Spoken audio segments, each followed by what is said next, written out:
14ই August সমগ্র ভারতে বিভাজন বিভীষিকা স্মৃতির দিবস হিসেবেই পালিত হয়। 1947 সালে দেশভাগের সময় লক্ষ লক্ষ মানুষের অসীম কণ্ঠত্যাগ এবং প্রাণহানির ঘটনাকে স্মরণ করতেই এই বিশেষ সভার আয়োজন করা হয়।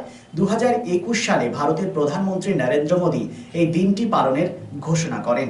আসানসোল রবীন্দ্র ভবনে আয়োজিত হয় বিভাজন বিভীষিকা স্মরণ দিবস, যেখানে মন্ত্রী অজয় পোদ্দার, বিধায়ক কৃষ্ণেন্দু মুখার্জি, ডক্টর বিজন মুখার্জি, অরিজিৎ রায়, পশ্চিম বর্ধমান বিজেপি জেলা সভাপতি দেবতনু ভট্টাচার্য সহ বিজেপির উচ্চ নেতৃত্ব উপস্থিত ছিলেন।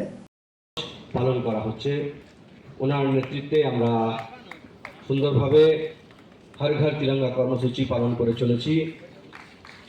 সকল আর্ত নিপীড়িত মানুষের সেবায় চিকিৎসায় নিয়োজিত করেছেন নিজের জীবন, তাকে বরণ করে নেওয়া হবে। তাকে বরণ করে নেবেন আমাদের ভারতীয় জনতা পার্টির বরণ করে নেওয়ার জন্য।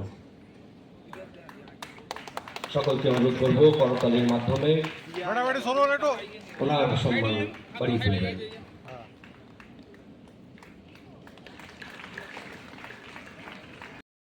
অমিতা দিয়ে একটু মঞ্চে আসার জন্য অনুরোধ করবো জন মুখোপাধ্যায় মহাশয়কে।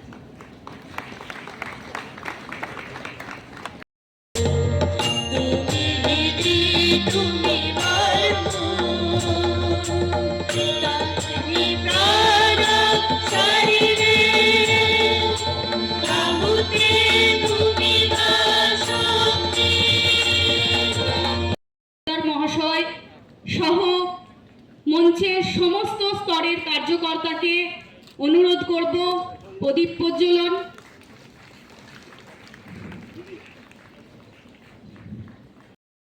সেই স্মৃতিটাকে, সেই কষ্টের স্মৃতি, যেটা বিভাজনের বিভীষিকা স্মৃতি দিবস।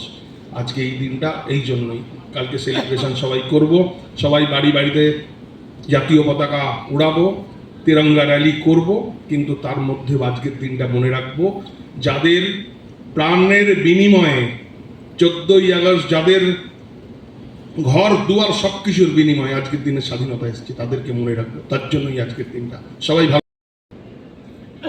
বিভাজনের বিভীষিকার যে কাহিনী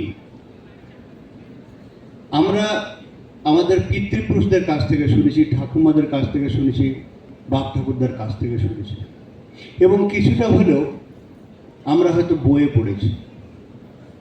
কিন্তু যারা সত্যি কথা বলতে এই বিভীষিকার সময়ে ছিলেন, যারা সেই দেশভাগের সময়ে ছিলেন, তারা ভবন দেখলে সে কি নিদারুণ কষ্ট সহ্য করেছে। আজকে যদি এই বিভাজন, যদি আপনার বাবাকে আপনার মায়ের থেকে আলাদা করা হয়, বা আপনার বাবাকে আপনার ছেলের থেকে আলাদা করা হয়, বা সংসারে যদি দেখা যায় একজনকে কেটে দিল চোখের সামনে থেকে, আরেকজনকে বিবাহ বিচ্ছিন্ন করে দেওয়া হলো, একজনকে সরিয়ে নিয়ে যাওয়া হলো, तो किरकम फील हो। यहाँ रहने का, पूर्ण नागरिकता का अधिकार दिया है। इसके पहले की सरकारों ने इतने वर्षों में उन्हें नागरिक बनाने तक का अधिकार नहीं दिया था। ये हमारी सरकार माननीय मोदी जी के संकल्प और अमित शाह जी के नेतृत्व में जिस तरह से काम कर रही है, वो पुराने जख्मों को मरहम लगाने का काम कर रही है।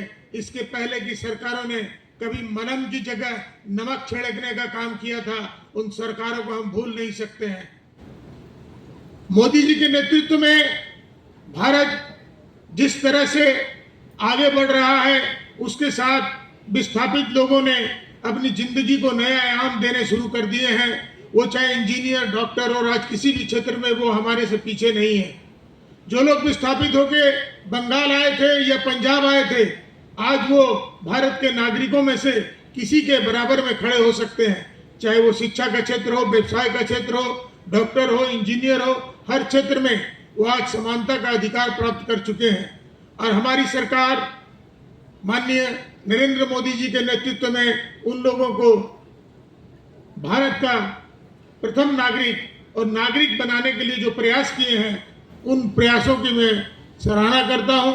और इन्हीं शब्दों के साथ मैं কিন্তু আমি কয়েকজনের কোট উদ্ধৃতি উল্লেখ করতে চাই, পড়ে শোনাচ্ছি আমি। 1924 সালে একটি বাংলা কাগজের সম্পাদক বিশ্বকবি রবীন্দ্রনাথ ঠাকুরের একটি সাক্ষাৎকার নিয়েছিলেন। এই সাক্ষাৎকারের যে রিপোর্ট, সেই রিপোর্ট প্রকাশিত হয়েছিল through Indian eyes in the Times of India dated 18/4/1924। Times of India প্রকাশিত হয়েছিল। সেই রিপোর্ট কি বলছে? কবির মতে, কবিগুরু রবীন্দ্রনাথ ঠাকুর, কবির মতে আরেকটি অত্যন্ত গুরুত্বপূর্ণ বিষয় যা হিন্দু মুসলমান ঐক্য একটি বাস্তব সত্যে পরিণত হওয়া প্রায় অসম্ভব করে তুলেছিল, তা হলো মুসলমানরা তাদের দেশপ্রেমকে কোনো একটি দেশের মধ্যে সীমাবদ্ধ রাখতে পারে না। দেশপ্রেমকে কোনো একটা দেশের মধ্যে সীমাবদ্ধ রাখতে পারে না। কবি বলেন, তিনি অনেক মুসলমানকে খোলাখুলিভাবে জিজ্ঞেস করেছিলেন যে কোনো মুসলমান শক্তি যদি ভারত আক্রমণ করে, তারা তাদের দেশ রক্ষায় হিন্দু প্রতিবেশীদের সঙ্গে কাঁধে কাঁধ মিলিয়ে দাঁড়াবে কিনা। তাদের কাছ থেকে যে উত্তর পেয়েছেন তাতে তিনি সন্তুষ্ট হতে পারেননি।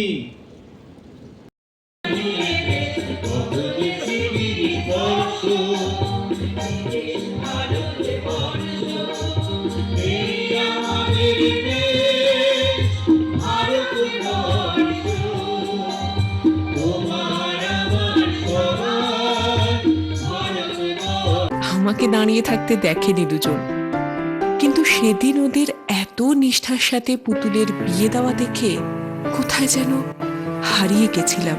পান পাতা টিন পর্দা সরিয়ে সম্ভ্রমে নত চোখ যখন তুলল সে তার বন্ধুর দিকে, এক চেনা হাসি খেলে গেল দুজনের মধ্যে। বিএন ঘাটি, আস্থার মাপকাঠি, 96 জিটি রোড, আসানসোল।